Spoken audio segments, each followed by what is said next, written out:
Hello, everybody. Welcome back to Adobe Live. My name is Paco Siller, and I'm here with the Fung Bros. Andrew and David, what's going on? Good to see you again, Paco. Hey. We made it through the flood. Through the flood. What's going on, everybody? Thank you for joining. Yes, thank you so much, everybody, for joining. We have day 2 with the Fung Bros. We're going to get into that in just a bit, but as always, got to shout out some housekeeping items that we got, mainly that today is the Artist Spotlight. So about an hour and a half into the show, we are going to be doing an Artist Spotlight where we're going to feature someone that's related to video content. I checked out his page. Super awesome, so stay tuned for that. And as always, don't forget to submit your recommendations for creatives to highlight in our next Artist Spotlight, and you can find that right above the chat where it says Artist Spotlight. Also, if you are tuning in on our YouTube, that's very cool. You can watch us there, but if you do want to take part in the conversation, head on over to Behance. That's going to be at be.net/Adobe Live. That's where we're going to be keeping an eye on chat, going to be answering any questions, and that's where I'll relay anything that you may ask to the Fung Bro. So yesterday we had a ton of questions come in. I encourage the same thing today. I always say this is a safe space. Anything you want to learn related to YouTube content, video creation. We are going to get into podcasts. Sorry to spoil the surprise, Fung Bros, but we are going to be talking a lot about that. So head on over to Behance and answer your questions there. Cool. All right, so without further ado, Fung Bros, what's going on? Andrew and David, welcome. Thank you again so much for joining. Why don't you let us know a little bit about who you guys are? All right, so for everybody in the chat that wasn't here yesterday, or maybe they came late, we're biological brothers. We've been doing YouTube full time for about 9 years and just made a lot of comedic educational content about culture, obviously, particularly the Asian culture, but really how the Asian culture interfuses with the West and just any children of immigrants, I think could relate to it. Like,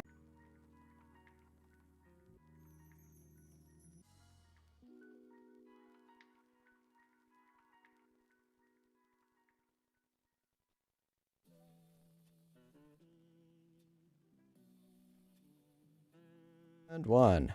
Hey, that's fun. Had a nice little live stream crash. Rarely happens, but that happens with the world of live streaming.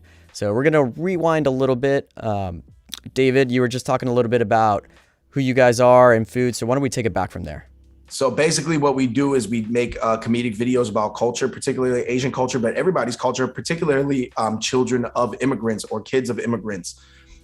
So we just try to explain it and, just try to be very multicultural. It's like, I always tell people, I understand that everybody is different, but it's like the more we understand what makes each other different, and we can also understand what makes each other similar and sort of just lead to a more better globalized society. And I think that that's what we try to do, and we try to do it in a funny way. I view the mission as similar to things that you've seen on Vice, like Huang's World or Bourdain with Parts Unknown. Yeah.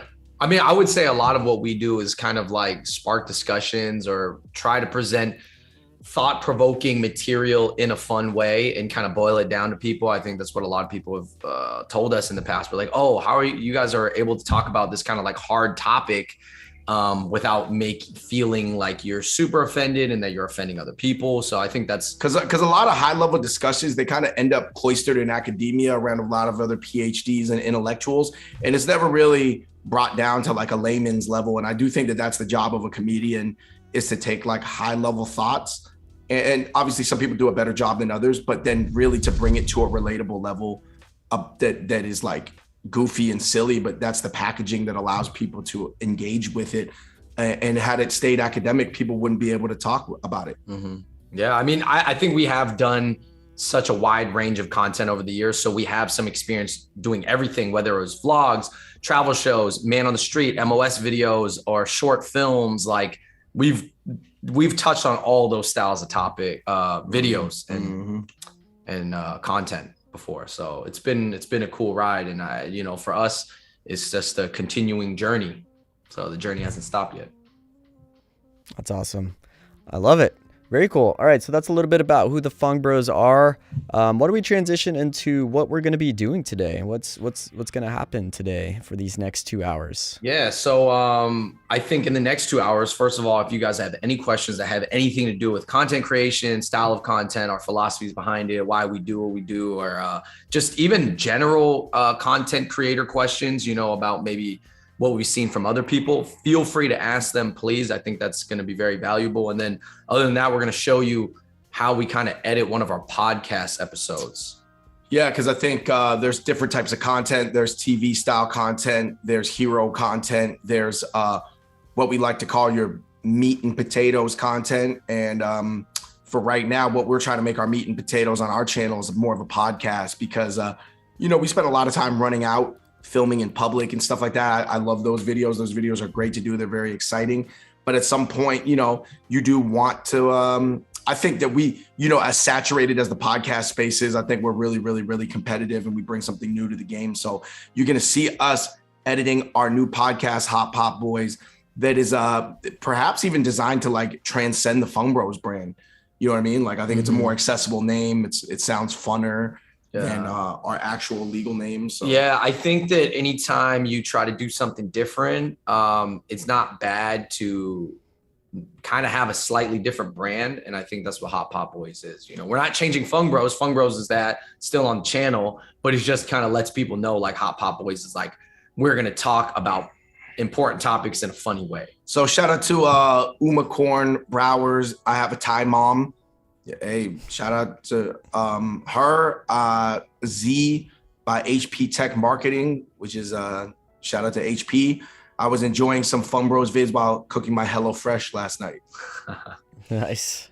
Shout out to everybody in the chat. Alicia, Sean, Cody Bear, good to see you. And I do think part of being a YouTuber, it's like you end up promoting a lot of millennial facing products, that are not at the grocery store. If you think about it, the grocery store is designed to appeal to everybody who's up to 80, 90 years old, even, and, obviously if you look at a HelloFresh, you look at a Casper or a Purple Mattress, the main consumption demographics are probably 45 and below on those. And I think that that's part of that's another thing about being a millennial sort of content creator is really interesting about that. You're promoting young brands. The CEOs are young. Very cool. Yeah. And speaking of the chat, again, thank you everybody for joining. Don't hesitate on any questions. We are here for the next 2 hours. And also, like we did yesterday, why don't you type in the chat where you're tuning in from? Looks like we had a worldwide audience yesterday, which is very cool to see. Again, I am here in San Francisco in our studio that we usually go live on for now. And the Fung Bros, I think you guys are tuning in from New York, right? Yep, New York City. New York City, gotta love it. All right, very cool. South Dakota, Mexico, Oregon. Shout out to Wendy. Thank you for Alicia, here. Oregon. Yeah, thank you for joining. Cody Bear, Oregon. We got 2 people from Oregon. Nice. We're in Oregon. Yeah, we talking about Portland or we talking about Medford? Are we talking about Eugene? Are we Lake Oswego? Eugene's cool. I've been to Eugene. That's a cool place. North Carolina. Shout out to the city. Let's get specific. I want to hear county shout outs. County shout outs. Dallas, Oregon. Is that a place? Wait, that's a place? Sure, yeah. I mean, there's a Portland, Maine. Someone said French. Just not France. They're just from French. Brazil. Where in Brazil, Leandro Sanchez? Scotland. Scotland. That's my. I wonder if Gareth ever gets tired from people doing the accent right when he says Scotland. The Netherlands, Milan, Phoenix, New Mexico, yeah. Germany, Ostrich, Guten Tag, Sao Paulo, Brazil, San Diego. Yeah. Shout out to the Gas Lamp District. Nice. Somebody's from Sorry. Sao Paulo. Andrew, you were just talking about how you were eating the cheese bread from Brazil the other day. Sorry, I forgot how to say it. Ponde something. It was a long It's word. like the mochi cheese bread. You know what I'm talking about. Indonesia, yeah. Are we talking Jakarta? Rocky Mountains, Denver in the building. New Mexico. Breaking Bad is in the building. Greetings from Saskatoon, Saskatchewan, Canada. I think you nailed that. I wasn't gonna take a stab at that because I didn't want to butcher it, but I think you nailed it. Nice. So it's because we grew up in Seattle, so you actually hear a lot of these the Native American words up there, Makotio, Makoshoot. Seattle isn't a Native American word. I am Welsh, but I live in Scotland. Sophia, which has one stop sign in North Carolina. That might win. She One said stop one sign. stop sign. You either have everybody. One stop sign. Sometimes over there in the old days, man, they're just go, man, I just trust you to make the right decision. Yeah. Just like you trust me to make the right decision. And if you don't make the right decision, it's going to be problems. I like it. Maybe there's no roads in that town too. I got to look it I like up. your southern accent, David. It's the second time you busted out. I think you're pretty good at it. Pau de queso. Yeah. Pau de queso. I think that's in Brazil. Quechua or queso? I think it's what's your background, Paco? Do you speak other languages? Yeah, I'm Mexican. So okay. I'm native in Spanish and English. Nice, man. Where's your what kind of like what part of Mexico is like your roots from? Do you know? Mexico City, La Ciudad de Mexico. Nice. Okay. Nice. Very cool. All right. Well, thank you so much, everybody, for telling us where you're from. Like I said, we always have a worldwide audience. It is so cool to see all these people tune in from around the world. So very cool. Oh, I think that's the cheese bread. They're talking about pau de queijo. From Brazil. Yeah, pau de queijo. Jalisco. Oh, I think we got somebody else from Mexico, right? Bienvenido. Gracias por venir. Cool. All right. Well, why don't we jump into the podcast and see what's going on? All right. So a podcast is something that we been meaning to do. We've actually launched one in the past and then we like stopped doing it. So this one we really feel like we're gonna go hard with the Hot Pot Boys. So this is actually an episode that is not out yet. You guys are getting an exclusive look. Sneak peek. So Hot Pot Boys, generally, David, we are covering, we don't only cover topics pertaining to Asians, Asian culture and Asian people, but we cover all of them. But I think there is a focus on Asian culture because I do think that there's a lack of podcasts out there that are covering Asian topics, right? And it's not that we can't talk about other topics. It's just that we choose to, be the guys who are going to analyze the Asian news, essentially. So this one is about China banning mukbangs and gaming for minors during the weekdays. It's very interesting stuff. Yeah. So, but I think I'll just talk about the setup of this podcast in general. It's not like a Joe Rogan podcast where you just kind of sit there for like 2 hours and we talk. We definitely kind of have maybe notes, even an outline, not a script, but just like soft, points that we want to hit in it. And it's a little bit more like a show than it is a traditional podcast in that sense. So what we do is we'll kind of maybe run through it once and then we'll do the actual recording of it. And we will not be chopping very much. The idea of these is to be very low effort in editing, right? So we just add kind of like a title slide. You'll see right here. And I think that one thing that people got to understand too is like you can have a sliding A cam. I think a lot of people are like, oh, I just need to have like 4 cams, like an A, B, C, and a D, and an ultra wide. And it's like you can have your A cam be on sticks on a fluid head, like moving back and forth too. And so in a way that could save you a lot of production time, because of course, Premiere's got a great multi-camera timeline to switch between, but if you even want to save yourself that initial, it's just all about where you're going to put the work. Are you going to put the work in a post, or are you going to put the work in a pre-pro or at the time of production? And personally, for me, the longer our careers have gone on, I just want to put the work into the pre-pro and the production in real time. The less work I got to do in post, the better. Yeah, agreed. Yeah.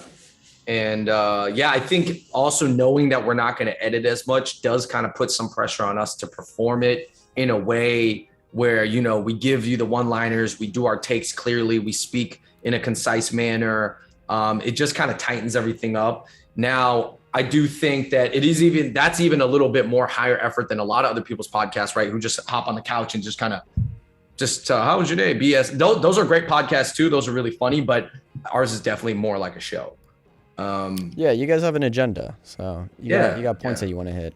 Yeah, and we have takes. We have hot takes. So what I just did actually, there's this little animated intro that we found on Adobe, which is a free Mogrt actually in your essential graphics when you browse it. It's this fast action neon title. We love using this. We actually took this and we're using this as our hot pop boys animation. Oh yeah, we back again. Now, Paco, I actually had a question for you. Maybe you can help me. Is there a way to export this Mogrt once I customize it and then use it on other videos, or do I just have to more use it within make it each time in that project? You know? That is a great question that I unfortunately do not have the answer for, because Mogrts are something that I don't touch as much. But if anybody in the chat knows, let us know. I've been working on these streams for a long time, and usually the chat can have some answers that we may not know. So let us know, chat, if you know the answer to that, and we can confirm or speculate at the time being. So as you can see, Andrew's got the Mogrt sliders. He can make it bigger, make it smaller. And I think that these Mogarts, like, they look really good. Dude. Like it looks as good as if you had a pro tier designer, obviously, because it is a pro tier designer, but Premiere gives you that option to put your own words in there, determine your own spacing, things of that nature. The spacing is huge. Sometimes the spacing makes a font that's stock look like a unique font.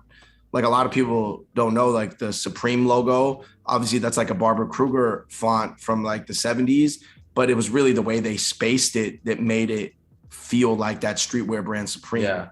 As you can see, I love playing with the spacing of fonts. It's really fun to me. It's always something that I did on Photoshop, because like we were saying, it just gives you a totally different feeling. Like this, or maybe that's a little too much, but this, you know how all the letters are kind of flowing into each other? This looks, I guess in a way, I would just use the word like cooler or more hip. It's a little bit cooler to have it closer together usually, especially for this type of font, than to have it like this. You know, this looks like you just dragged and dropped the title and then you just kept it as stock as possible without any sort of customization. So just a little bit of tweaking here. And I love Adobe Premiere because they make it super, super simple and easy just to mess with the spacing, line spacing. Look, I can do this, right? Like this. Do you guys use this specific Mogrt for your entire podcast? We do. This is it. This is our title. This is it. Like our logo essentially right now.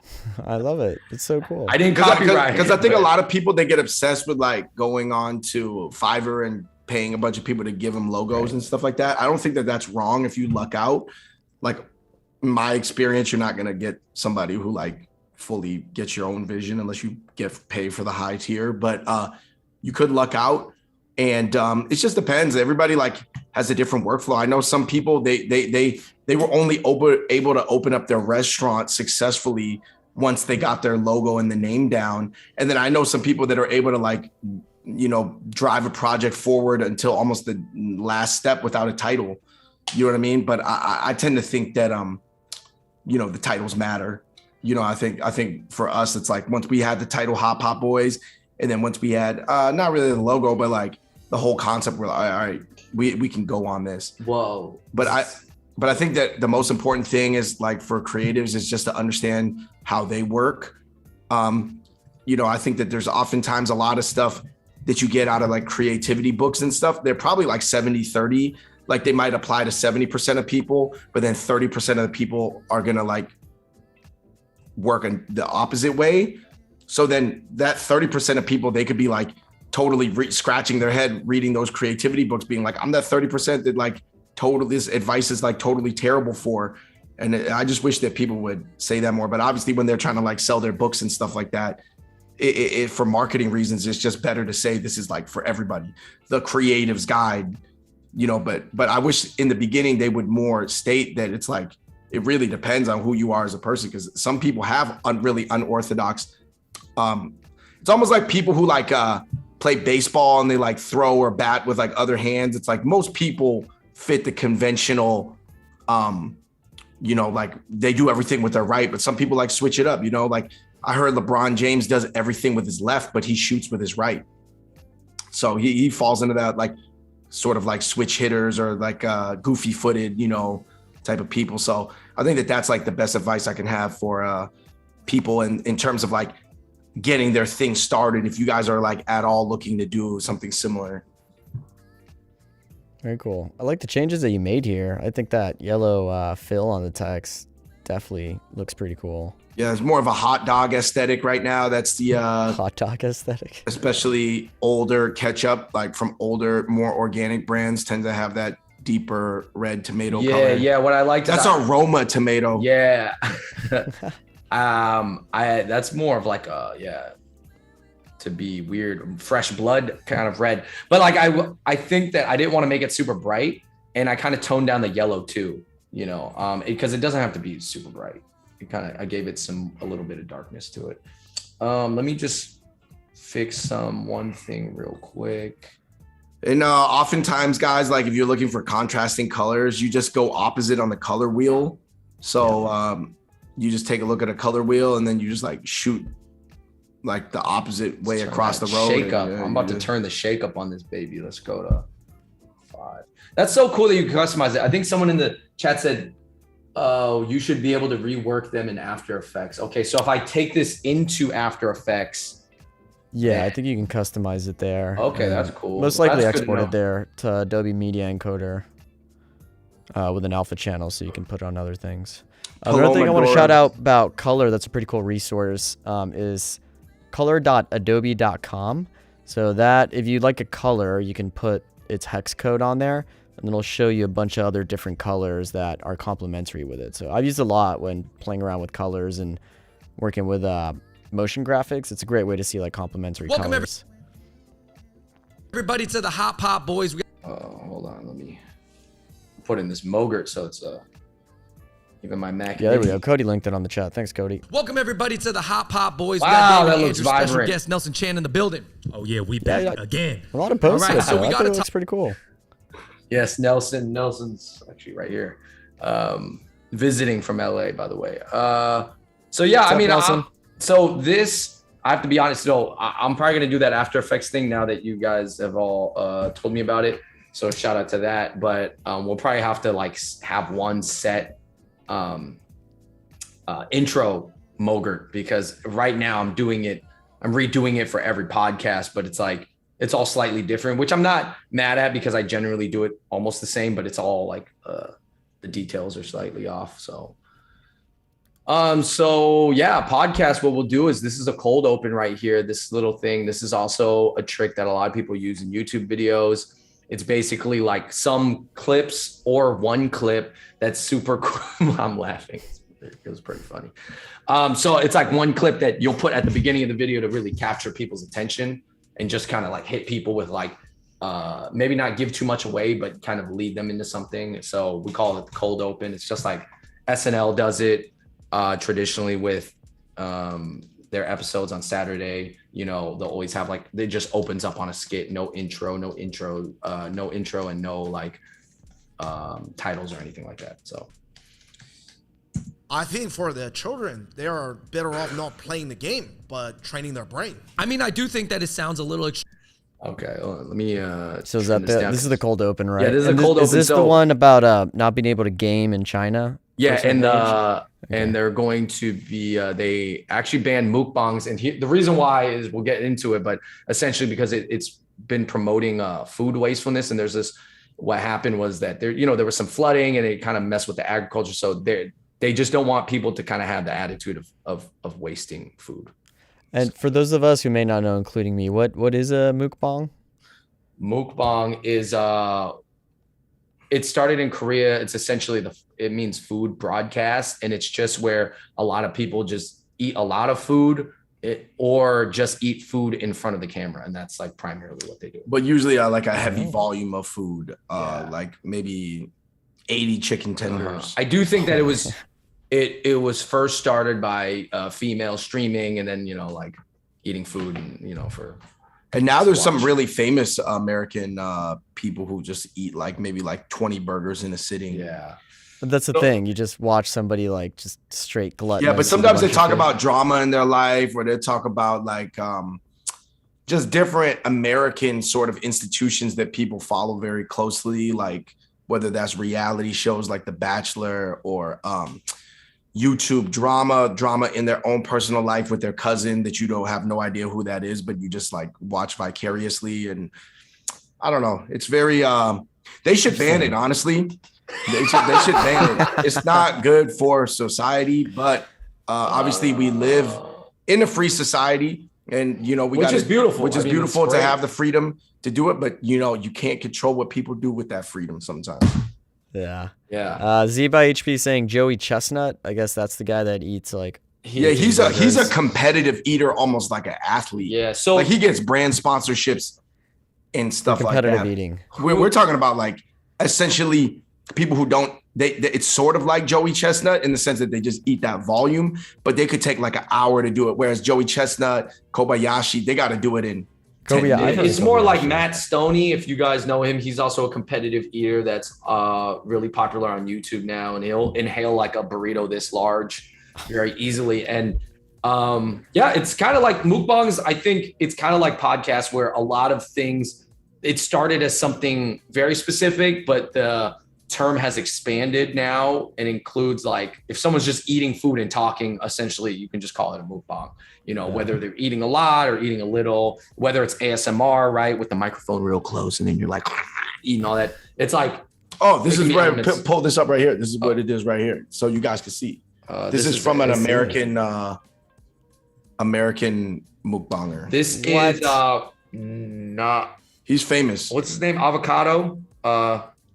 Mikado Avocado, I think, if you guys know him. But I'm so appalled that this is a thing. I'm with Sean. He's like, why? Really? Why? I feel old. I think at that, and not only that, like the internet, it has so many large niches. They would never air like ASMR content on network television or even cable television, but it's like a gigantic niche on the web. Same with like pimple popping or back cracking. I think that all these like things that are like human desires, that maybe in a Victorian society it's a little bit taboo to indulge in these things that people may indulge in private. It's like the internet allows people to get into a wormhole of that indulgence, because obviously is you're just watching from your own home, and it's not like you got to let everybody at work know you watch back cracking videos for an hour a night or pimple popping videos, even though obviously on a psychological level, there's probably some human innate baseline emotion that it appeals to. I mean, I think that it's funny because some people have left a comment like, oh, I love your mukbangs. I was like, well, we don't do mukbangs. That's not what we do. We do have food and we do eat it, but it's not about us watching us eat per se. But it's funny because still, even us doing food videos, there's some slight crossover, and I can't say there's not, just because there's food, they're eating it, and we still have to want to make the food look good, even though we're talking about the culture and we're not really like eating it like all slow, and like we're not eating bizarre foods either, so. Yeah. Oh, we got Dacia in the house. She is our After Effects and Premiere guru. So first of all, she's heard of Dr. Pimple Popper. Admittedly, I have too. That is a thing. It's an actual doctor that like pops client pimples, and she made a YouTube video channel about it. She's got so many subscribers. It's a thing. She might make more off the channel now than the actual being a doctor. I'm sure she does. Hey, they did the work to become a doctor so that they could pop pimples on YouTube. Yeah. And what was the question again that you had, Andrew, about the Mogrt? So it was about my intro, my Hot Pot Boys intro, this Mogrt that I found in Essential Graphics. Is there a way for me to customize it and then export it with the transparent background and just copy and paste it and use it and insert it into all different projects? Oh, got it. Yeah. So Dacia, let us know if that can happen. I mean, I think a solution might be just to export the changes through Premiere and make sure it has an alpha channel, and that might work, but maybe she can confirm. Cool. Yeah, while Dacia yeah, it's gonna be a little bit before there's a little bit of a delay until she hears that, but yeah, let's keep on going. So yeah, this is our cold open. And guys, by the way, if you guys are interested in seeing any of our podcasts, we have a lot of episodes on our IGTV and YouTube.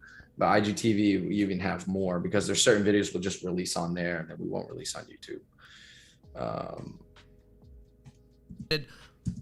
So it'd be like this. Welcome everybody to the Hot Pot Boys. We got David. This is obviously with no music. We actually have a music intro just to kind of to keep it really upbeat and in the beginning, high energy. Andrew, special guest Nelson Chan in the building. Oh yeah, we back again. All right, so we got to talk about some bans that China has recently implemented, okay? China has recently implemented a ban on mukbangs, okay? So right here, I actually could cut out that first part where I kind of repeated implement bans.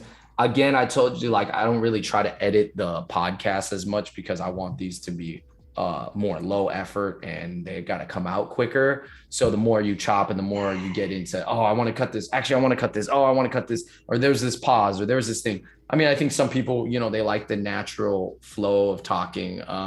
But yeah, I mean, maybe I could have done this intro cleaner possibly, you know, but at the end of the day, you know, you only want to run it once or twice and then we just try to put it up. Cool. So I think it is confirmed with what the chat was saying, where it's a feature request on Premiere, but you got to do it in AE. So we don't necessarily have to do that right now. But okay, so that's you guys can do offline if you know. That would be a little one notch more advanced than what I'm used to. Shout out to the whole creative suite. Yeah, I do have AE on here. I do think, and so I will probably deal with that later, or I will have someone else do that. Yeah. Shout out to Dacia for letting us know. Appreciate that. Paloma said, is there a reason why you release certain videos in certain places like IGTV or YouTube? All right, so here's the real reason. That's a really good question, and it's fair. Because YouTube is kind of like our main stage. It's kind of like our hero content. It's like the stuff that's supposed to, in our minds, have the most ability to get shared. It's our best videos, right? It's where our food videos go. We don't release our food videos on IGTV for a reason because, you know, it's almost like you don't want to release it on IG at the same time you release it on YouTube. So basically, if we feel like a podcast, maybe we wanted to talk about this topic, but we didn't think that maybe it would get shared a whole bunch and we just had this feeling, we might just put it on IGTV. So at least it does get a chance to be viewed. And some things they do get spread on there. On the other hand, we've actually released a podcast on IGTV that we weren't sure about. And then it got shared a bunch and we were like, okay, it kind of got tested on IG and then we uploaded it on YouTube and then it got shared a lot there. So overall it did really well. Nice. Yeah, great question, Paloma. Again, keep them coming. Now's the time to learn anything there is to know about content, podcasts, YouTube. We got the Fung Bros. Yeah, I think as a content creator, I do think some things that you want to have to think about is like you have all these platforms at your disposal. But if you create content that's only more fit for like YouTube, for example, how can you repurpose the content for the other platforms? Or do you? Or maybe, you know how like IG stories, like people usually don't spend a lot of time perfecting those. You'll just throw them up because it's quicker, fun content that disappears in 24 hours. Yeah, it's kind of like that. IG is more like you kind of throw it up on IG. That's kind of the idea. So it's good for practice too. That's where we're uploading a lot of our first episodes of the podcast when maybe we felt like we weren't that polished, but when we built up enough on IGTV, we're like, okay, now it's at a point we're going to start also uploading it on YouTube. Okay, Dacia came with the step-by-step. Thank you. She's got a step-by-step. It's right there. I got to follow this later. That's yeah, our own very custom troubleshooting right here. Thanks to Dacia. Shout out to Dacia. She's awesome. She's always been great. Yeah, so when we record our podcast, let me try to get a wide view of it. So you see this thing right here. This is a Rodecaster Pro, which is made for podcasting. It's like a soundboard mixer where you plug your mics in. The mics will go into the back here of it. And then it'll record to one file on a micro SD and then you upload it. And then when you put it into Premiere, it kind of comes out into these multiple layers because each mic has its own like sound source. So very cool. So it mixes it into one track in SD, but when you bring it into Premiere, it separates all the tracks. Yes. Yeah, that's very cool. So you can actually alter each mic if we wanted to. We could turn it up, but we usually just try to, like we said, get it set all good before so we don't have to deal with it later. They actually called the video game industry spiritual opium. Wow. That was a real quote. We didn't make that up. Spiritual opium. Right. Well, So it is That was for gaming. Yeah. you can get addicted to it, and I think across the globe, but especially in Asia and in America, obviously people don't have a limit to how much they can game here. And there's us. So this is like us analyzing it. So actually, I wanted to talk about the podcast setup, which is actually more interesting, and how we can edit it in a multicam. I think that's really helpful to you guys. Here we have it nested. Actually, both cameras are nested to one kind of one line. I don't know what the technical word is, but we nested it. So we had two the track. Yeah, we had two different tracks, two different cameras. We lined them up, and then you nested it. And then from nesting, here's what you can do. And this is really cool. So go in here, do multicam. So multicam editing is really fun. And there's actually a lot of there's a lot of hardware that you can buy that you can do multicam live switching. And this is probably what like TV shows do, live podcasts. I think Joe Rogan does it, where someone's on the board switching while they talk live, and then you don't have to edit it later. But you can essentially, if we don't have that hardware, we don't want to do that, then we can just do it in post. It's something that we're certainly looking forward to in the future, depending on personnel. I think nowadays the switchboards, whether you go with the Blackmagic or you go with this brand or that brand, they're much more affordable, and they have instant live switching between multicam. I believe previously the cheaper versions of multicam switching had a delay between cameras. It's like things would fade in and fade out. But nowadays it's like, you use technology, but like we said yesterday, the equipment isn't everything, but in a select few minority of fraction of incidents, equipment is everything in a few contexts. Yeah. I think when you have a very niche production like this, having the right equipment is going to make your lives way easier. Right. Right. It could cut out like 30 minutes, an hour in post. Right. Right. Yeah. And I think that's the goal. The more you start doing these, the more you just want to churn them out. And if you got gear that's going to make your workflow more efficient, then that's definitely the right call. Yeah, there's a lot of great equipment. the prosumer market is like incredible now, even in the time that we've been doing YouTube in the past 8, 9, that middle tier of equipment. Dude, that middle tier of equipment that's still affordable, and like once you want to take it seriously, you do invest, it's a couple few $1,000s to get good stuff, but it's totally within the range, if that's what you want to do with your life. And man, it just makes stuff so much easier, man. And a lot of the top prosumer stuff is kind of like on Amazon. Like Amazon doesn't really carry like cinema lenses, They're going to carry the 18 to 35, and you can probably even get a refurb on Amazon. Yeah, that's true. Amazon, obviously B&H probably has higher levels of cameras, if you need to go to that next level, but between B&H and Amazon, it's where we buy probably most of our equipment. Yeah, I'm gonna second that sentiment. I think the prosumer market, honestly, within the last like 7-8 years, has really, really made it like it's there, and it's a lot more affordable too. Even live streaming. The productions we do here in the studio used to need crazy hardware stacks to do it. Now you can just do it through a program and like a little multi-switcher, and it's there. It's totally doable for an affordable price. Do you think it'll ever get to the point where the pros are like taking a look at some prosumer equipment, or do you think they're still very much like, I gotta have like a $2,000 lav mic? Yeah, that's a great question. I've actually had this conversation with some people that have been like in the industry for a while. And I think what happens is you get used to the gear that you're used to, right? So like if people started with professional gear and they're working with like crazy cinema cameras or crazy like hardware switchers, they're going to stick to that because they know it. But it's not to say that the prosumer market can't do the same thing that it can do.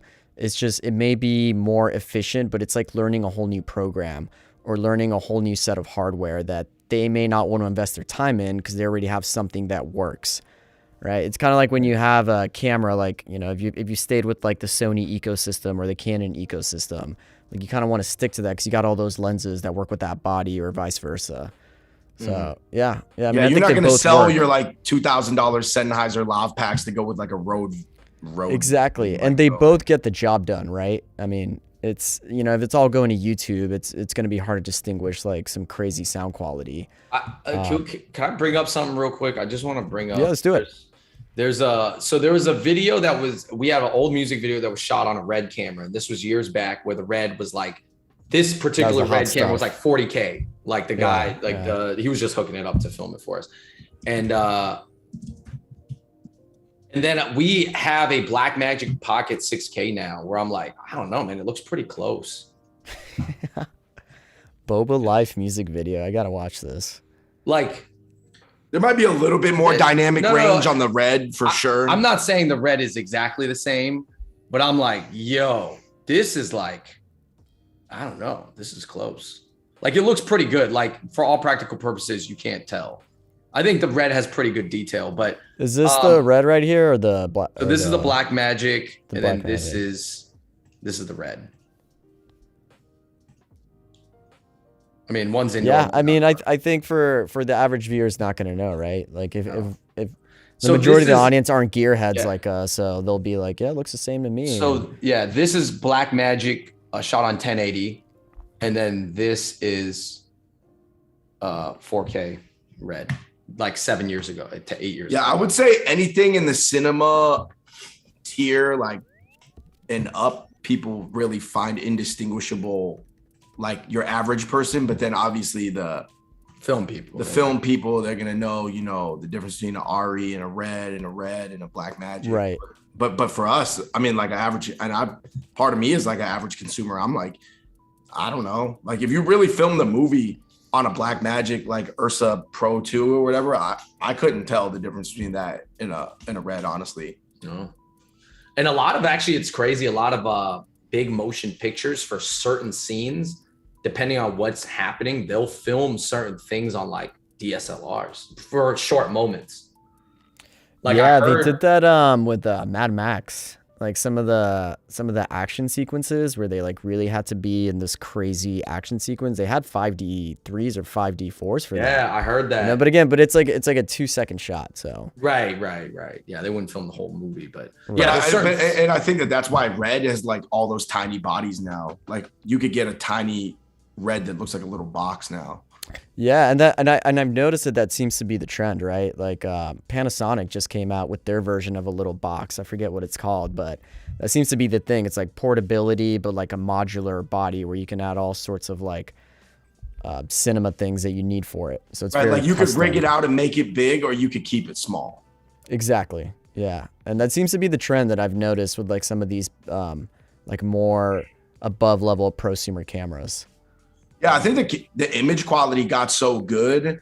The only thing that they could add is like better autofocus and just make it smaller and more usable at this point. Like I have a hard time believing, to be honest, that a camera smaller than an FX3 is ever going to deliver a better image quality than an FX3. You know what I mean? I could see it getting smaller, maybe the battery life getting better, but it's just, you know what I mean? There's just, at some point, there are some limitations, you know, to how good cameras can get, I think. And especially once they're like, oh, this shoots 8K, 10K, but nobody even wants to shoot in 8K or 10K.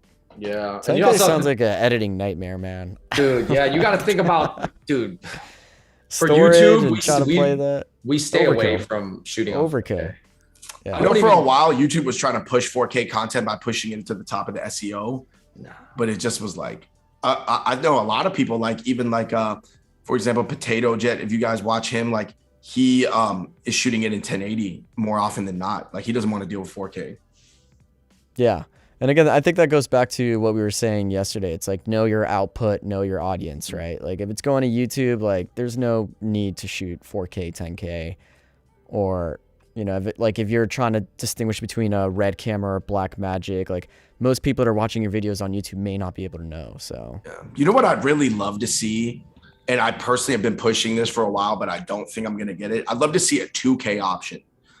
Just something with double the res that is like smaller format, smaller codec, easier on the computer processors. 2K to me would be like the best. But, you know, I think when the processors and card space catches up, I'm sure everybody's going to shoot, you know, I'm sure people used to shoot on 720 and was like, oh, that's good, you know, and then turned to 1080. And I'm like, right. The hardware gets faster. And then it's just that the card space, the cards aren't big enough. CFast cards are really expensive. The buffer rates. SD cards, you run through them when you have such large footage. The computers can't handle them. So it's everything. So once everything catches up, I think maybe in maybe 5-8 years, I think maybe everybody's like on 4K, maybe. Or that's probably what they said 8 years ago, to be honest. So who Right, knows? I think it has to do you with know, some if we of the ever come back compression. here like 4 years from now, we're gonna be like, oh man, let me tell you, like 4K is the standard. You don't need to be shooting 15K, like not yet. No. What if instead of 1080 they just bump it up to what would be the next level, like a 12 something, like a I think 1440 might be. What a lot of people don't understand too is 2K? like for the average person, it's like there's a way big difference between image quality and like 8K. Like you can shoot 8K on a Samsung phone, but when you Yeah, that's a great look at point. it on YouTube, it's not going to look good, but it's at Right. 8K. Yeah, and it's a sensor usually, right? Like no matter what, if you shoot with an iPhone that's 4K, I mean, it's practically a buzzword, I'd say. It's like, yeah, technically it's 4K, but it's not going to look anywhere near as good as 4K like on a DSLR or a mirrorless because they got the sensors. Like a micro four thirds sensor and an APS-C sensor is bigger than a little smartphone sensor, and that's where you get the quality, the sharpness, the dynamic range. Yeah, no, for sure.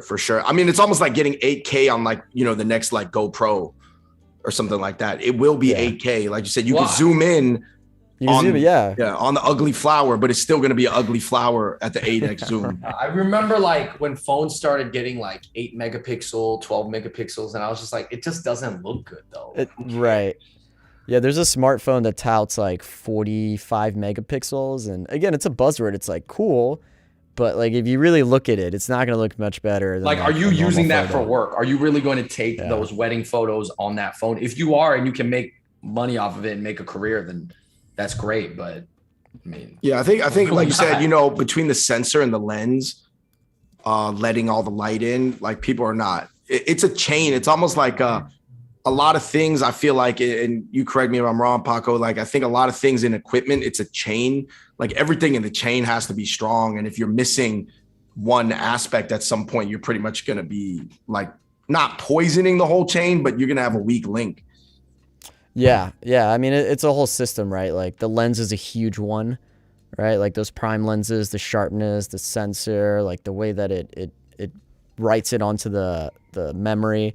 Like, yeah, it's a whole system that really gives you that image quality.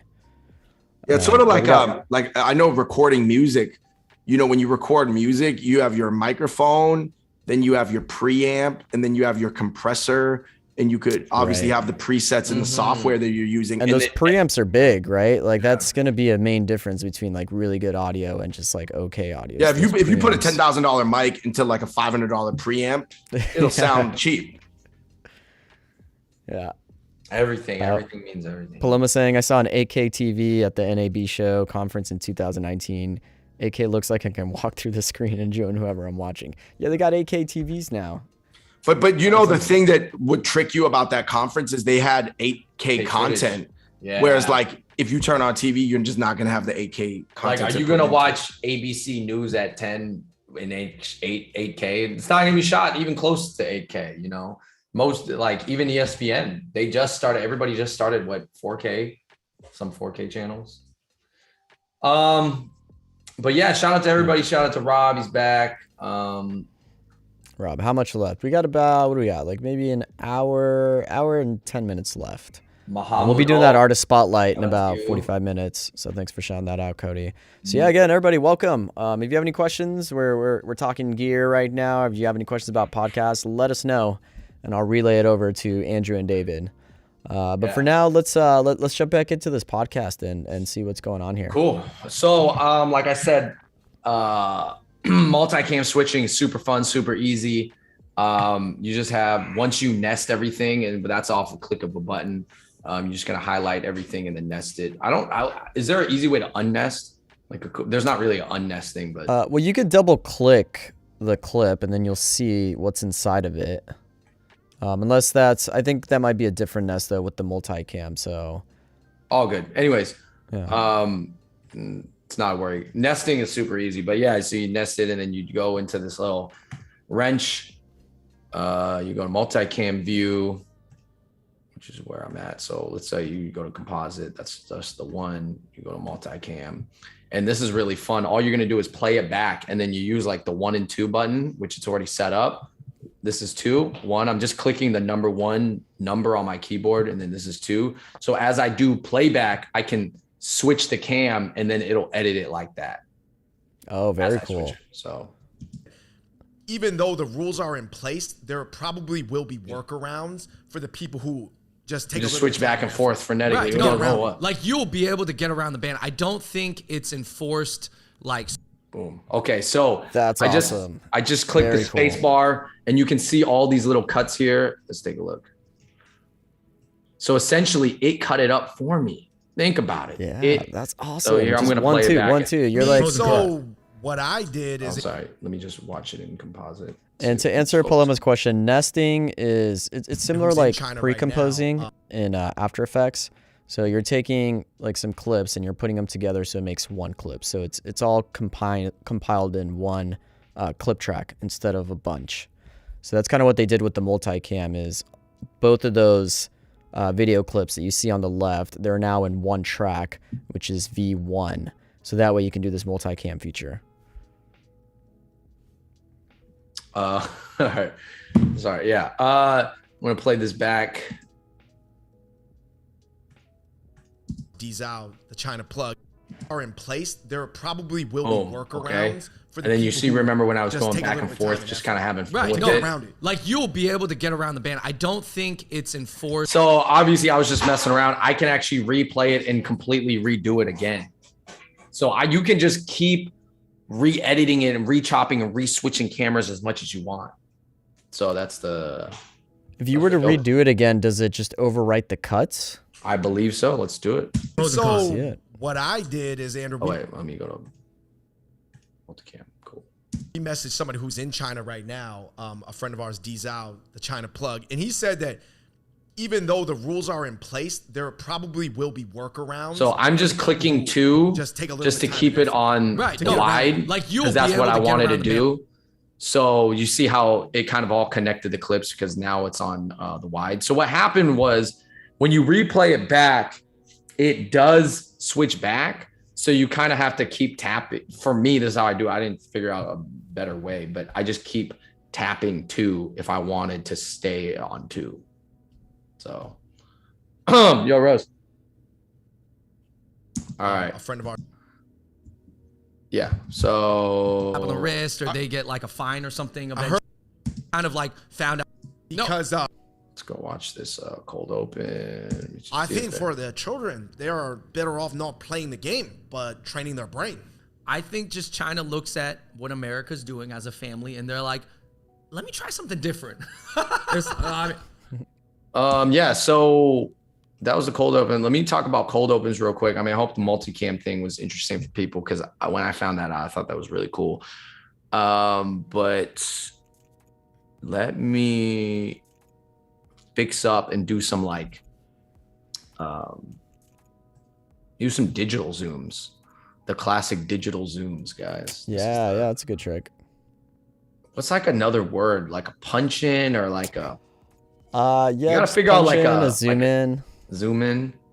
Yeah. A zoom in, would that more imply that you see it zooming in though, rather than like a cut in? Yeah, I mean I guess I guess you could call it like a jump cut to a zoom. Yeah. Yeah, because like a zoom in, it is like you're seeing the transition of the zoom.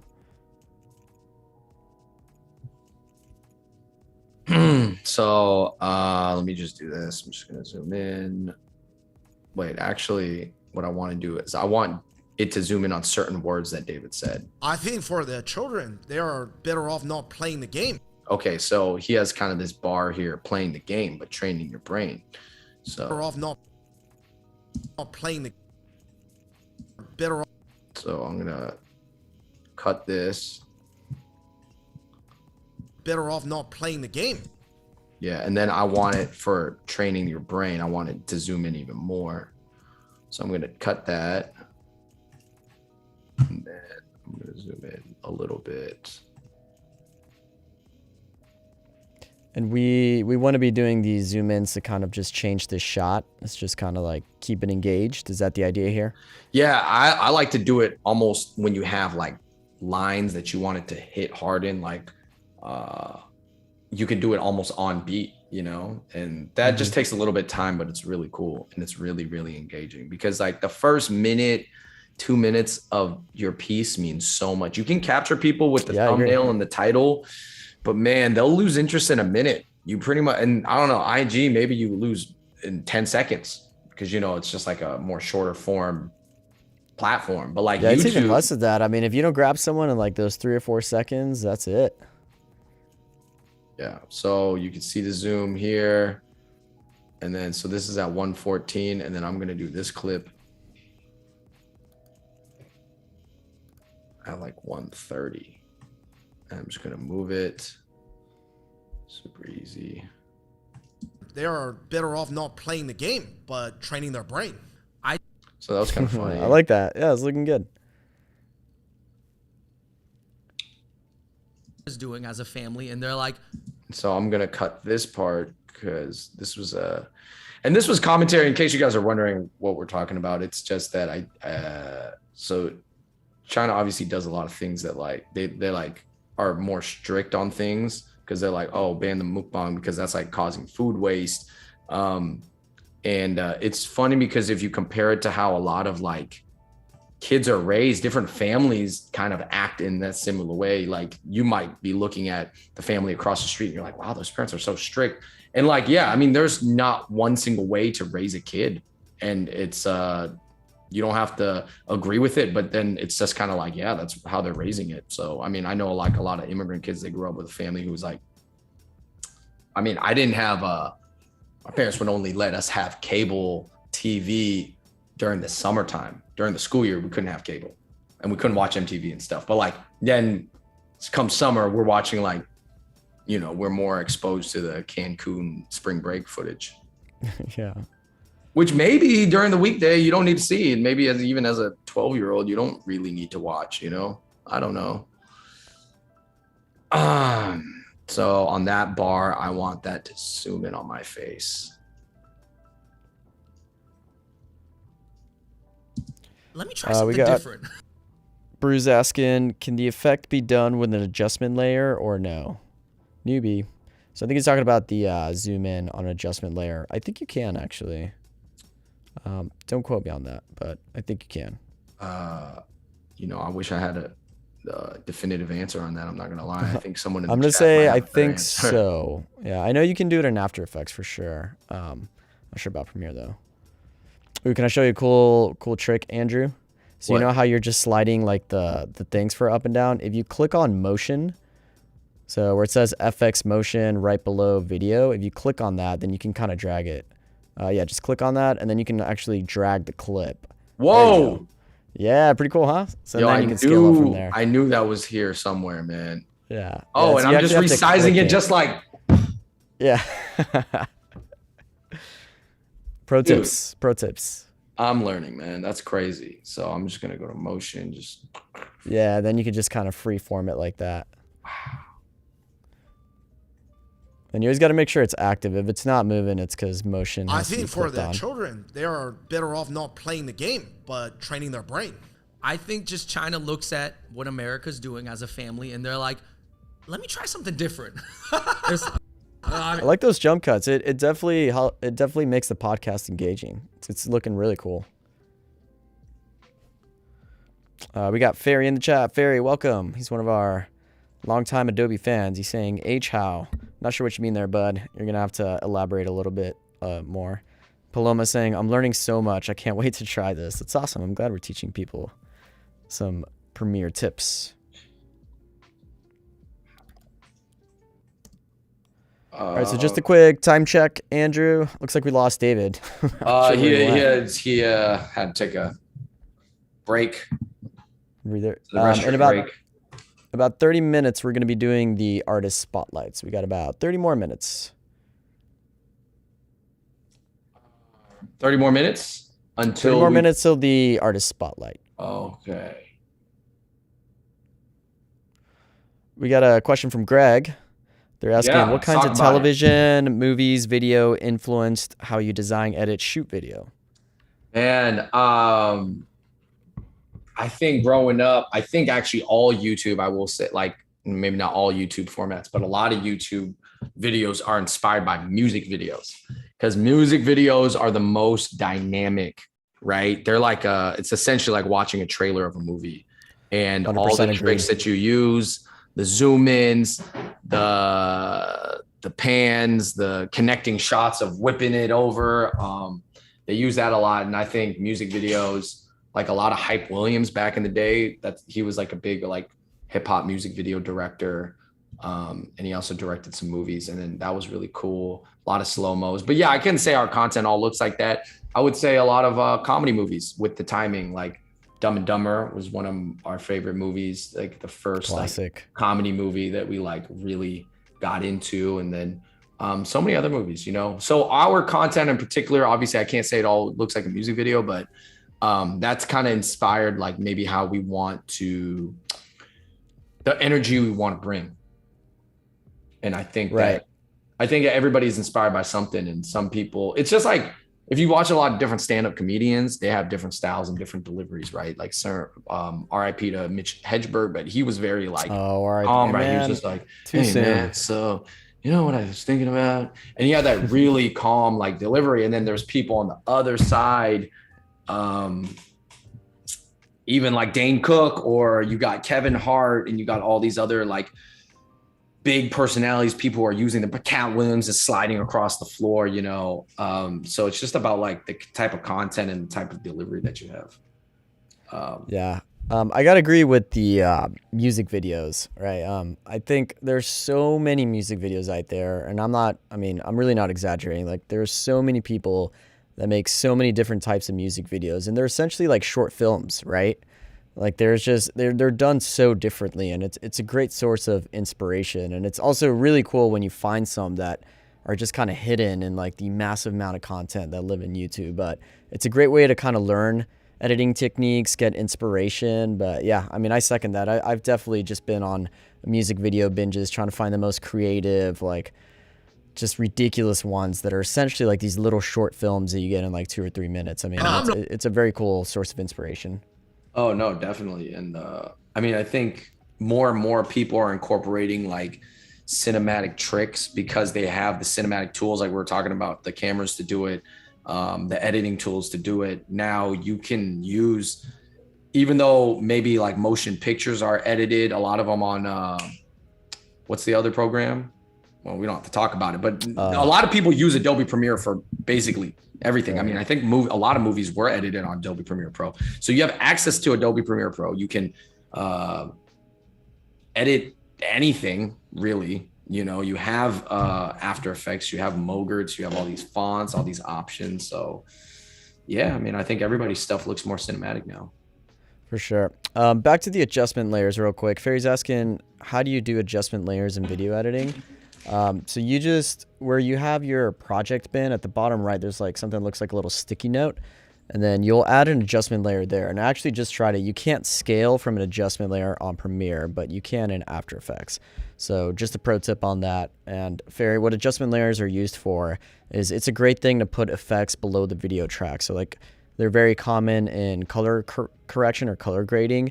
You'll add an adjustment layer on top of all the clips, and if you add a LUT or some custom color correction, then it'll affect all the clips below it. So it's a great way to just kind of put an effect that's going to affect all the effects below them, so you don't have to do it to each individual clip. Shout out to the adjustment layers. Adjustment layers. Yeah, do you guys have any questions about podcasting in general? It's obviously something that we did a lot of research on, we looked into. Let me know if you guys have any questions about that. Because I will say editing a podcast, like I said, is not the most elaborate thing. There's just some tricks that we add some titles, we add assets when we pop up and talk about things. We can just drag this around, super easy. What else? Let me see. Yeah, definitely. If you guys have any questions about podcasting, fire away. Yeah, audio. Oh, we could do audio like we were talking about yesterday. If you guys were in the stream, we were talking about enhancing audio, adding a compressor. Like I said, we don't usually do it for podcasts because we just try to make sure we get the good mics, good mixer. We use our Rodecaster Pro, so it sounds pretty good. You know, could it sound a little better?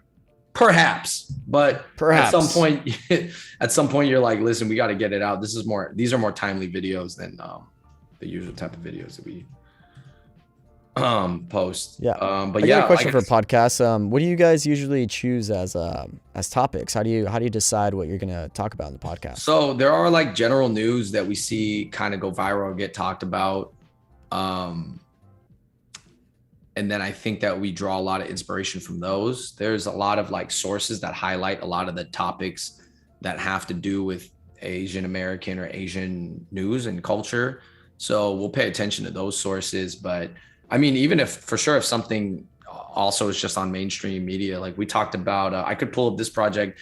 We made a video about Jake Paul versus Tyron Woodley, that fight. Did you watch that fight? I did. I mean, I feel like the people that lost were us streamed it for watching that. Yeah. Yeah. Yeah. I didn't pay for it, but yeah, I hope a lot of people didn't. That was like, even a fight. Like we were saying, masters of attention. They're just like masters of cloud. If you guys, yeah, and they sold out that stadium too. I mean, you can talk whatever about how bad the fight was, but I mean, they laughed all the way to the bank, right? Like those two, like they still got paid. Yeah. Yeah, actually, might want to open that up. Let me open that up. Fairy's asking, if I have to do a podcast online, say like Zoom, how do you make sure it won't get laggy in the middle of taping? That's a more technical question. I can take it. I wish I had the answer to that. I can take that answer. Yeah, if you go for it, man. You need good connection. Try Ethernet. Yeah. Yes, that's the number one answer. Yes, I live on Zoom, literally. Like we do these broadcasts with the help of Zoom. You need an Ethernet connection. Both parties need some very, very strong upload speeds, and then obviously you need a computer that's not going to lag just because you're running Zoom. So Ethernet and good computer, and good upload speeds. That's another big one. Robert's asking, is this a video podcast or a radio podcast? I guess kind of both, right? I think he's asking Fairy, but yeah, I mean, for us, video is so important because we're YouTubers and that's kind of like our market. So we do have plans to put it up in audio forms. But also like, because we're doing segments instead of like one long episode, I don't know if we'd like string the segments together for certain episodes, and then it's just like 3 separate segments. That might be kind of weird. So I'm not sure. That I do not know. If anybody has any opinions on that, let me know, because right now we're just uploading these 12-minute segments versus but a few Murphy's Law. Shout out to Norsh, shout out Paloma, shout out to Fairy, Utomo. Yeah. When you guys shoot your podcast, do you try and get it in one take? Like, or when you edit it, do you find yourself kind of like taking other pieces and putting them in there to make some sort of narrative, or do you usually just kind of? Nah, we try not to. I think we just try to get, if what we said, we feel good about what we said, then we do very, very minimal editing. I would say like the easiest way to do a podcast, if you have someone else that is manning the camera and you only have one camera, for example, in which we have multiple, but if you only have one and you want to keep it dynamic, just have that person swing back and forth between people. And then basically you don't have to edit it. Like if you made me only use our A cam, which is this one moving back and forth, our guy who shot it did a good job of just following who's talking, and that keeps it really dynamic. So that's one way to make a very dynamic video podcast with no editing at all. Like I said, put in the work when you film, and I think that's good. Yeah. The easier or the more you get done while you're shooting, the less work you have to do in post. So, agreed. Yeah, let me oh, you know what? We don't do a lot. I need to add this title. I know there's a lot of different ways to add titles. What she's eating. I know there's a lot of.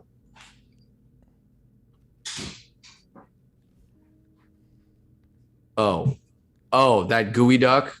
Let's explain it real quick, man. I don't even. Yeah, all right. That's a little. We might not put that in the video. That was a little gross. Yeah. But it's actually a fish. It's actually a clam fish, a shell. Oh man. Like a clam, like scallop type thing. And this is one of the reasons why China banned the mukbangs, because basically like a lot of people were watching. It was just, they were doing bizarre foods, you know, they're foods. Yeah. They're just very, just like not, I don't know. There wasn't like, I don't know. Some of it was making people mad, I guess. So complicated issue, but you know, like I said, I mean, some people. That's just, oh man, that is so gluttonous. Yeah. Well, you know, a lot of different types of people like to watch a lot of different content, man. Yeah. I mean, there's something out there for everybody. I agree. The internet is very niche. I really want to make a street photography vlog, but I don't know how to record what I'm doing during that time. I don't have any assistant. What do you mean street photography vlog? Is it like you're filming yourself? I see a lot of people do really well with selfie sticks. Mm-hmm. I've seen people run channels where they're interviewing people. They have a little mic and they have a selfie stick and they're just like asking them questions like, yo, what do you think? Blah, blah, blah, blah. And it works fine. I think get it how you get it. I know not everybody has that's Billy. I think like Billy on the Street. You ever seen that where he runs around the streets in New York? He's like, quick, for $1, name a famous woman. And then the people like are just so jarred by the thing, they just like freeze up. It's pretty. But he doesn't. Oh, he doesn't use a selfie stick though. No. Yeah, he's got an assistant. Yeah. Right. You could use it, and I would recommend it. So what's your guys' future with the podcast? What do you guys plan on doing with that?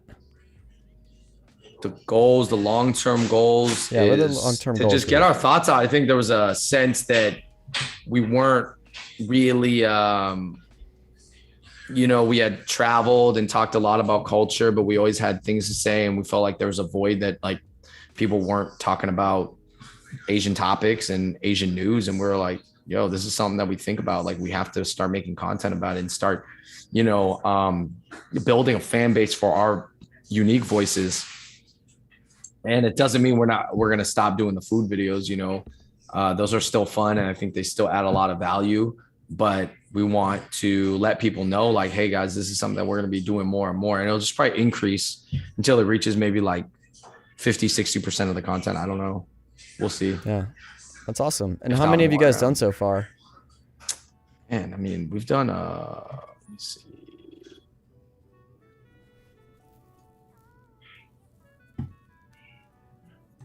We've done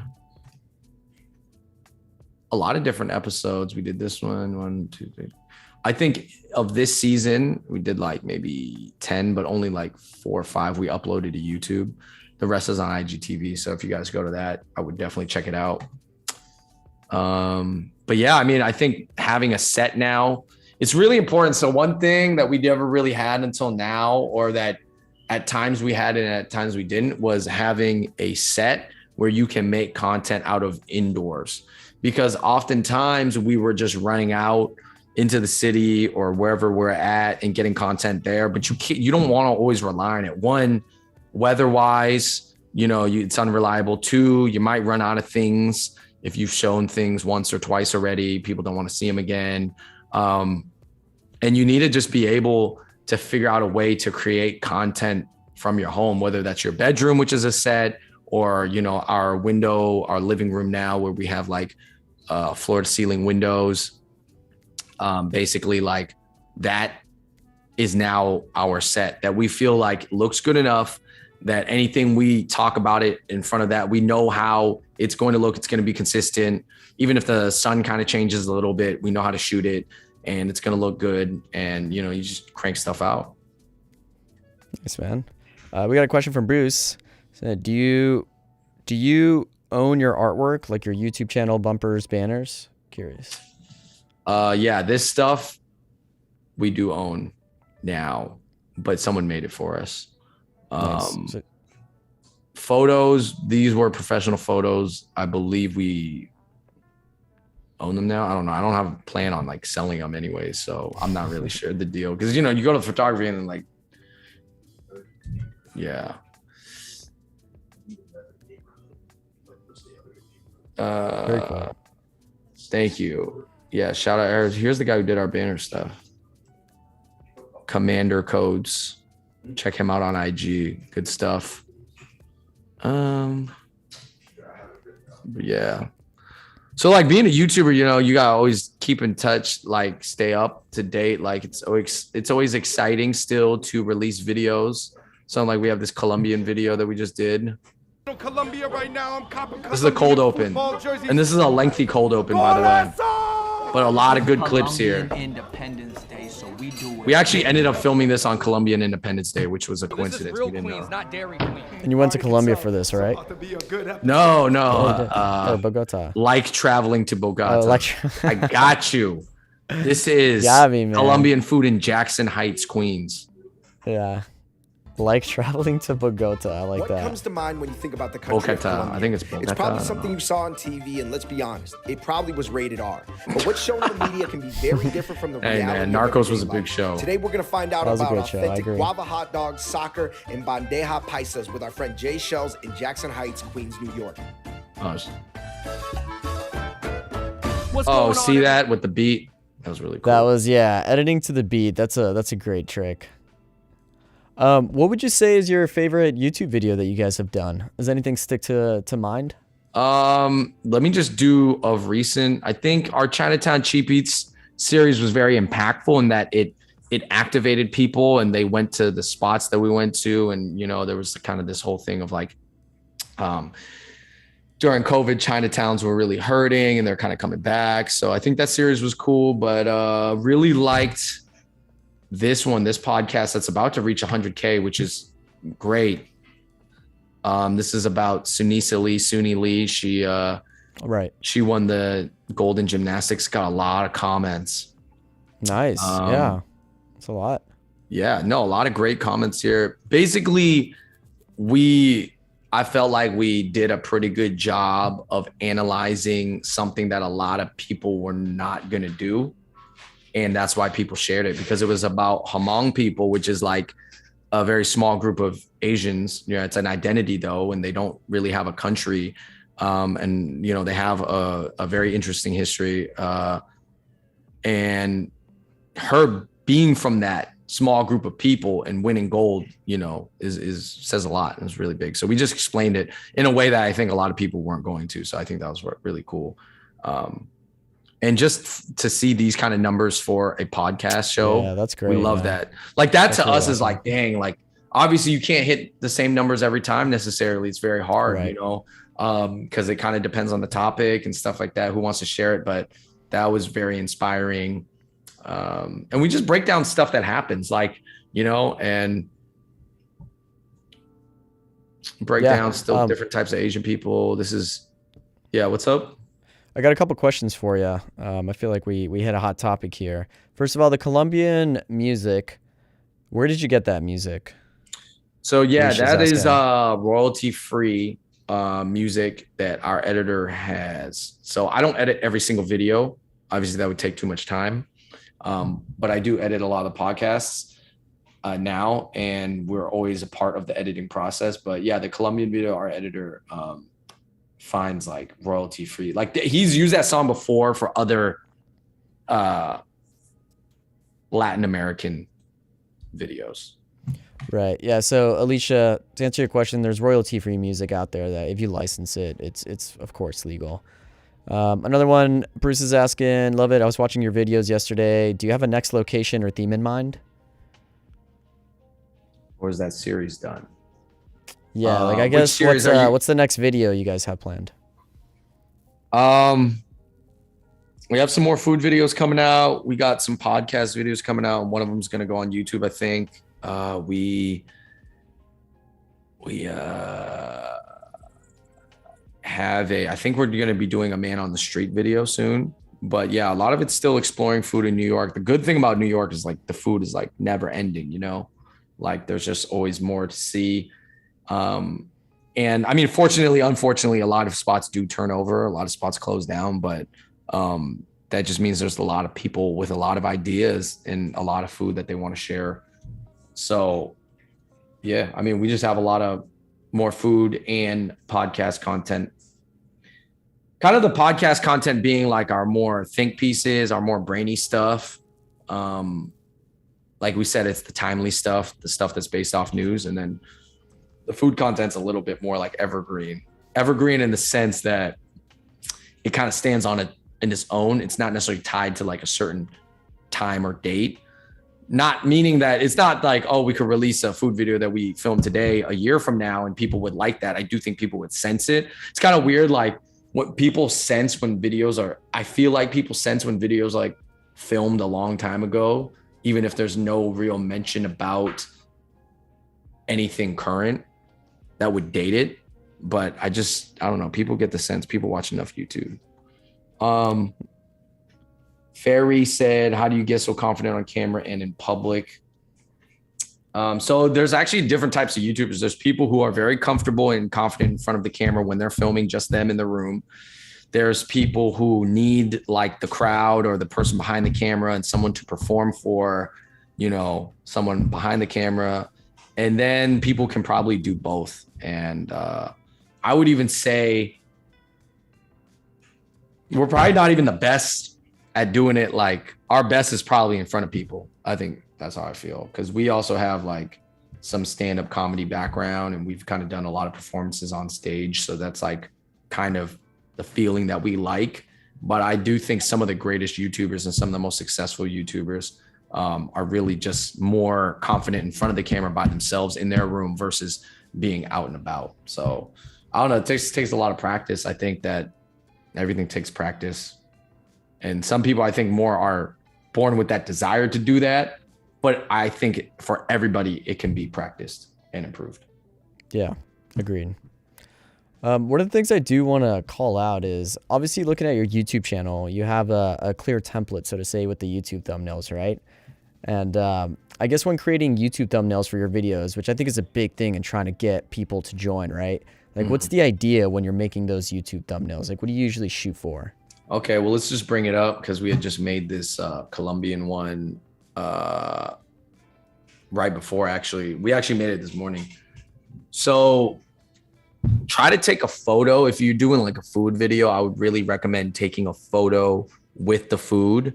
And if you go to multiple spots, take a thumbnail style photo at each location holding up food. It doesn't mean you can't Photoshop the food and enlarge it or add different foods in it, but around the building and we'll use it for both. like basically you have to just I think shooting a specific thumbnail photo is one of the best ways to do it. Like if you have a big plate of like food right here, like this bandeja paisa right here, like we knew that food visually was going to be a cool food to hold up, so I'm holding it up. So try to take that picture first and foremost, make your job easier. That's our friend Jay. We had him make the face. This is kind of a typical thumbnail, which there is a YouTube look where everybody kind of makes this like joke about YouTubers making these like stupid faces. It's but a thing, ultimately, though. it works. It works. Like I don't even care if people joke about it. It's a meme. Yeah, we all are aware that we're doing it like the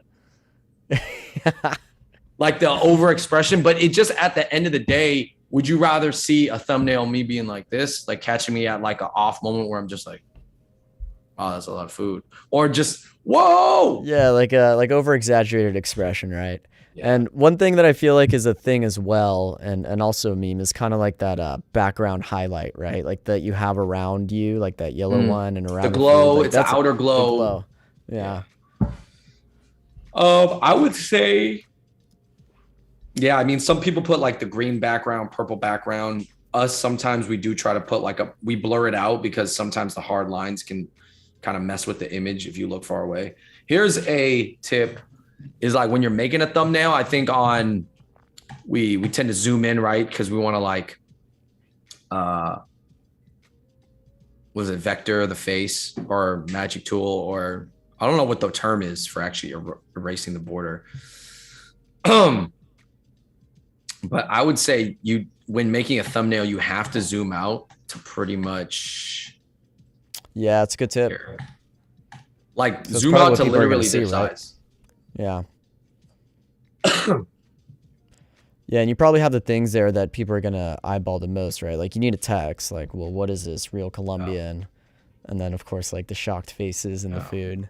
You have to view your thumbnail from the size that a lot of people are going to see it, because it may look cool from this size, but that's not how people see it. So right.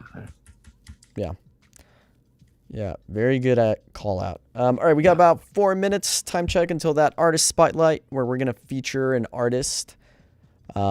So we got a little bit of time to kill. Did you want to show off anything else, Andrew, until that artist spotlight? No, I mean, I think everybody has their own style. I think that if you guys ever, I don't think it's wrong to like, I think every YouTuber has taken inspiration from something else. So don't feel bad about taking inspiration from YouTubers. I mean, I think there is this sense, obviously you don't want to copy, but I mean, if you like how somebody's thumbnails look, there is no copyrighted way of making thumbnails. Okay. Nobody really made that up. All right. Nobody, unless you design the that's a good font point. and you design this blah, blah, blah. There's maybe people who made it popular, popularized it. But at the end of the day, there is kind of like these kind of formulaic markers that help.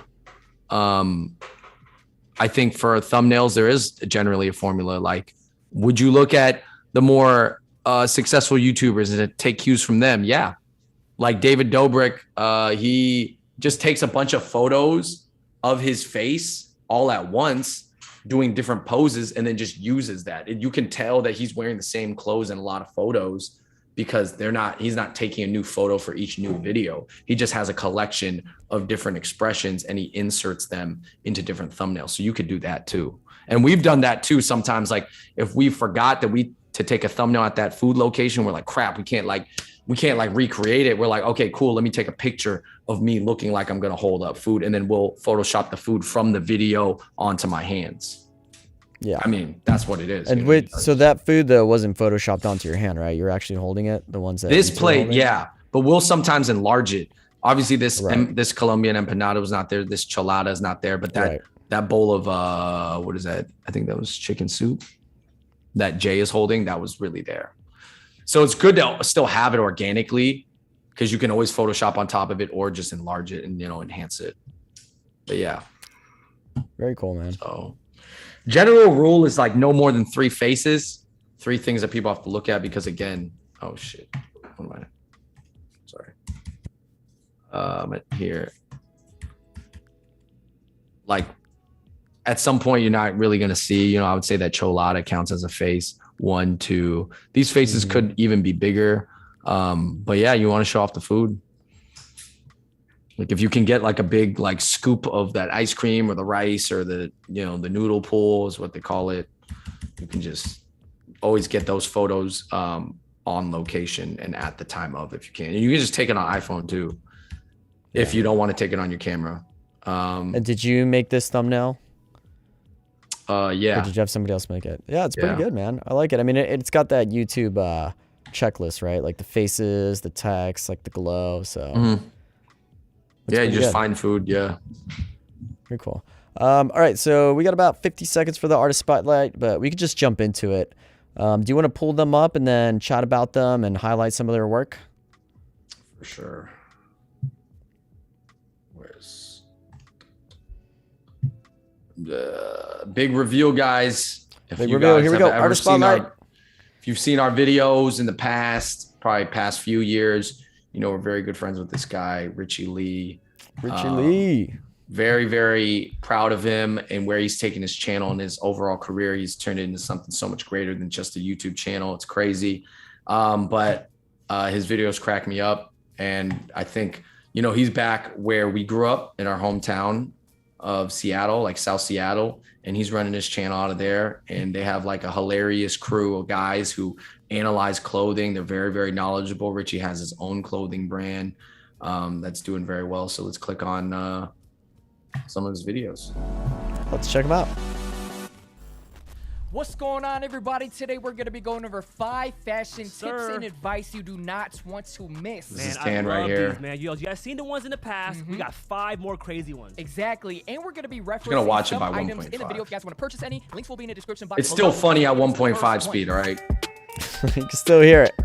And this is like, I like it because it's just very like, it's just knowledge. This is like, hey guys, this is like what's good. This is how to wear it. This is what's funny about it. So let's go to hype talk though. These are always funny episodes. House of I Hype. like the All right, music. guys, so sneaker and fashion trends we do not participate in, or we were a little surprised that we did participate in. We'll go in a roundtable discussion like we always do. Who would like to go first? I mean, I'll set it off just because you said it's something that we recently participated in. This is something that I got caught wearing. Ooh, I know what he's gonna say. 2 months ago, maybe last. Hey, digital Still in zooms. my closet. I gotta get rid Yeah, of it. let's It's a pause it biker real denim. quick. Oh my I God. want to talk about some of this stuff. So it looks like they just have one camera, right? And they're just digitally zooming into it from that white canvas. Is that what's going on there? I believe they have 2 cams. I was there. I think they definitely have 2 cams. Okay. They have one steady wide, and then I want to say one's sliding. Actually, I'm not sure about this video. You might be right. I gotta get rid Oh, of it. It's that's- a biker denim. This is a different angle. That was a different angle. Right That was a different angle. You're right. Yeah, but I think that's something good to highlight, right? If you have 2 cameras, one that's a wide, it'll always kind of cover your bases, right? Like if for some reason that sliding camera or something you didn't get a shot, you can always fall back on that wide or zoom in to like punch in on like one talking headshot. So I think that's a great way to do these videos. Is like have one wide and then one that just kind of punches in, which is kind of what you guys do anyway, right? These are yeah. I mean, Richie started his channel with us when he moved in with us in LA a while back, and yeah, I mean, we kind of broke him into the YouTube game, Backwards too. but he's like totally raw. I mean, you can see his quality's pretty good. You know what it was? A lot He's of actually shooting on Canon 5D Mark IVs, I believe. calling you out because you know we Nice. obviously talk about your shirt values a lot, and they were like, "How man's got a $2,000 shirt on, but the packs on biker bikers." So I'm glad we got you the RLC. And I think it's cool. Richie has this like non-symmetrical set in the background. You can see like he didn't set it up so that the 2 tables, which are IKEA tables just put together, he didn't angle it like directly perfectly at a 90-degree in that room. You know, it's not even at a 45-degree angle into this part of the corner of the room, you know? So it's just kind of cool. It adds different shape. Yeah, so Yeah, I those are agree. cut. Those are cut. Those are Are you crazy. sure? He's using a Rodecaster too, same type of mixer that's very popular to use on podcasts. He just has the dynamic mics that you can use for hand holding. He has a Shure. It looks like a Shure like SMB7. SM7B, yeah. The SM7B. It's either the USB one or the XLR, but that's a very popular mic. I've been seeing that a lot. Yeah. This is the general things I like about this mic and I don't like. So it's big and it's heavy, takes up a lot of real estate, you know, on the screen around his mouth. It's pretty expensive. It's a really good mic though. It sounds really nice and warm. I've seen people take off the foam now and just rock it without the windscreen because Interesting. depending on you may or may not need it because it's just like this foam is just so huge. It's just like takes up a lot of space. Right. Like, you know, as you can see, I can't even see half of Richie's face right now. I'm glad we got you the RLC. Yeah, so those are cut. Yeah, but the dynamic mics, you probably don't even need these right now. Maybe with the way that they're talking, they're not like performing, they're not rapping or singing like crazy. So, Those are Are you crazy. sure? and the little pops and stuff. What I noticed, like little pops and clicks, that's not that big of a deal for a lot of people. Like maybe if you're listening to like 2-hour podcasts and it keeps being like that, but it's like other than that, like plosives. yeah, if they're like laughing and everybody's talking and switching and they're not talking for very long, I actually don't think it actually matters that much. I wanted to bring it here and I wanted to rip it up together. Peaking, constant peaking, audio peaking is going to be That's hard to listen to. yeah. That's you probably like- one of the ones Yeah. you really want to watch out for. I mean that could be an audio killer. Everybody's just super hot and it's crazy peaking. So definitely, Yeah. if you're gonna keep an eye on that, definitely keep an eye on not peaking. Yeah. So the mic being hot means it's sensitive, and then peaking Right. means that it's like reaching beyond the green levels. You know, it's in the red and it's distorted now, and it's very hard Right. to listen to. I would say keep your gain like a tiny bit lower than maybe what you think, and then you can always turn it up if you need to. Yeah, what do you guys usually shoot for in your podcasts? Like, what's your target dB level when you're doing podcasts? Like when you're looking at it, are you shooting for like around -6 or like? I mean, you don't want to get usually to peaking, what which is it's- 0. It's usually between -6 and -12, right? Yeah. So that's the one. And I'd say you want the highs to go to -6 because if it gets really loud, then you still got some wiggle room before you get to peaking. Mm-hmm. Yeah. So yeah, he's got great content. Everybody give Richard Lee a follow. There's his YouTube channel. Richie Lee, yeah. Yeah. Yeah, I just like his setup, man. He's got a lot of friends, personalities. They're just talking about. Look how many Yeah, people a lot are of in a people on this shot. podcast. Yeah, Exactly, yeah. it's crazy. Yeah, let's hear some of this. Let's see what they're talking about.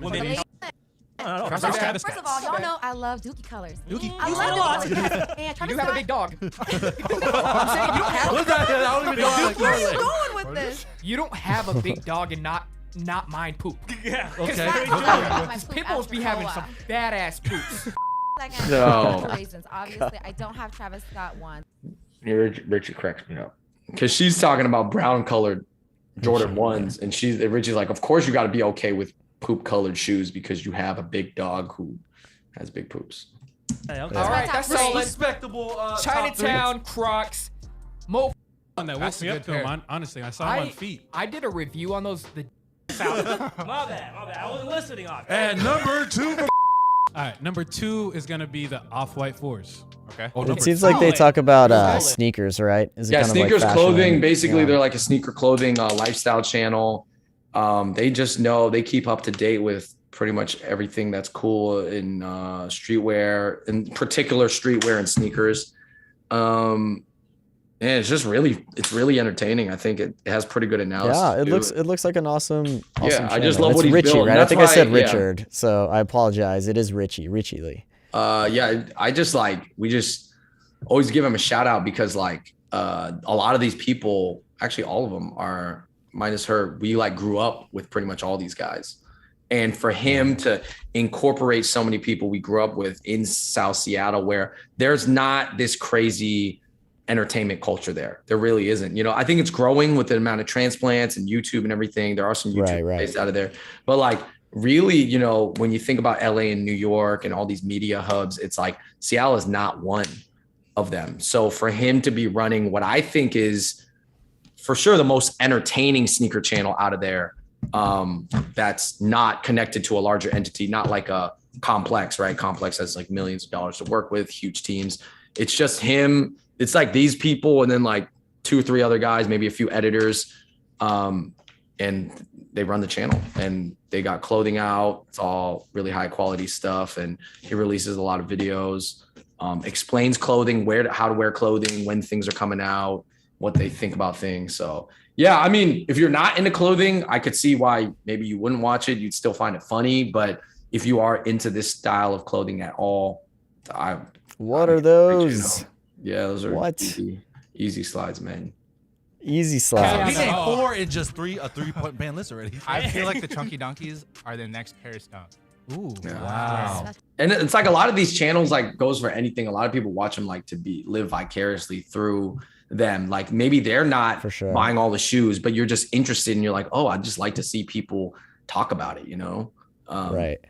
And they're just cool. Maybe they seem like my bigger bro. Don't agree with a lot of things that come out of that mouth. Yeah. But today, I agree. I agree. And do you know, it seems like he's got a lot of products in his YouTube videos. So yeah. Does he have something where they just send him in and then he reviews them for free, or is he just churning out cash to feature these products? I imagine there's some sort of partnership, right? So Richie's really good at finding these are all pretty much valuable shoes that he collects. He does not wear a lot of these, and if he does, he wears them very lightly.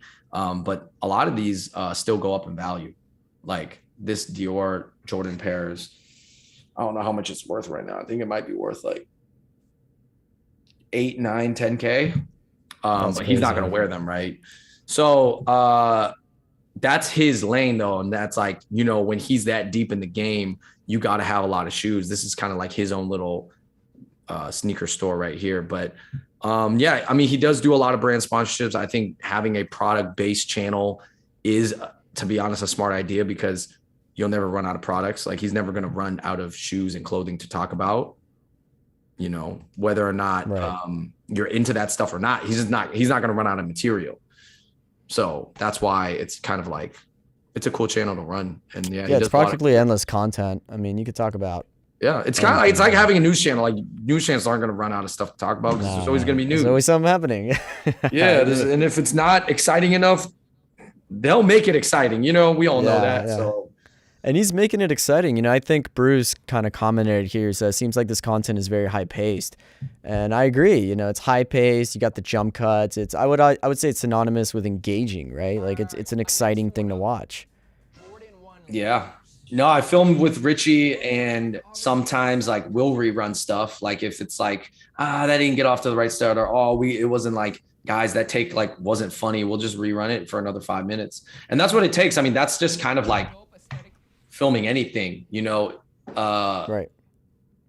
To be honest, your first take just might not be that good, you know, and you could put it out, and that way you're going to be putting out a lot of content, and that's great. But if you want to up the quality, it takes practice. It takes you outlining your points, thinking of some jokes before, running it maybe for 5-6 minutes, feeling like, that wasn't that good. And then you run it again.